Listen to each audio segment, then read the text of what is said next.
Мы в 6 зонах республики, согласно приказу министра, проводим такие так называемые переходные зональные семинары. Сюда приглашаем именно тех людей, которые делают экономику производства молока, производства мяса крупного рогатого скота. Кеңешменің пленар өліші шәһәр мәдәниет сарайында өтті. Ул Татарстан Республикасы ауыл хуҗалыгы һәм азык-төлек министры урынбасары Нәҗип Хаҗипов рәислегендә барды. Анда Нурлат, Әлки, Спас, Аксубай, Яңа Чишмә, Чистай, Алексеевск районнарынан килгән терлекчелек буенча белгечләр, зоотехниклар, мал табиблары, авыл хуҗалыгы консультантлары, көтүлекләре яңарту буенча технологлар, фирма мөдирләре катнашты. Кеңешмәне ачып район башкарма комитеты җитәкчесе Әсгать Габдуллин бирегә килүчеләрне район белән таныштырды. Тірлік санымыз 300 баштан артық, эремерлік санын арттырдық, соғым сыйрларына 200 баш арттырдық. Азығымыз жетті, продукция, сет бүгінгі секенде біздің өткен елінің құрағында ұнтынуға арту сату етеміз. Біздің бүтін тірлікчілікте показателер 100% етсек бұлар. Үзгерішлер бізде көп. Мені бұршағаны азық базысы.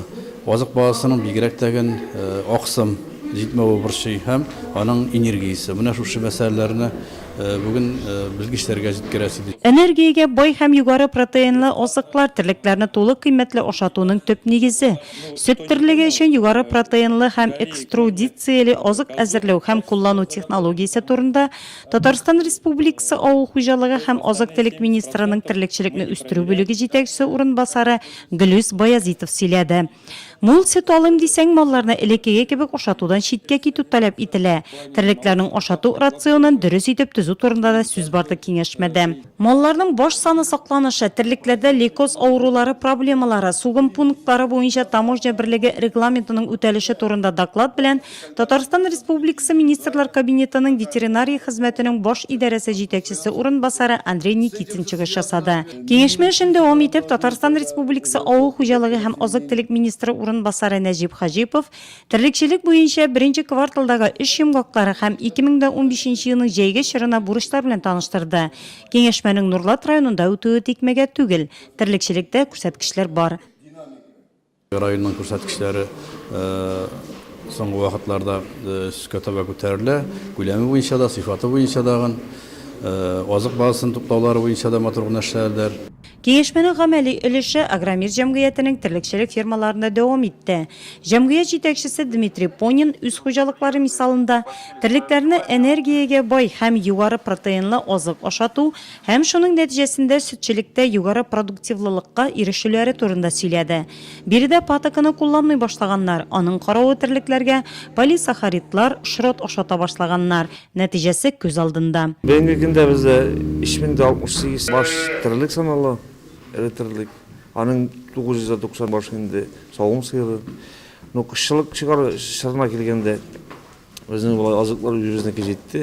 Бүгенге көндә без моны һәрбер сыйырга 11,5 литр сөт савабыз. Дәүләткә кененә 10 тоннада 600 килограмм сөт сатабыз.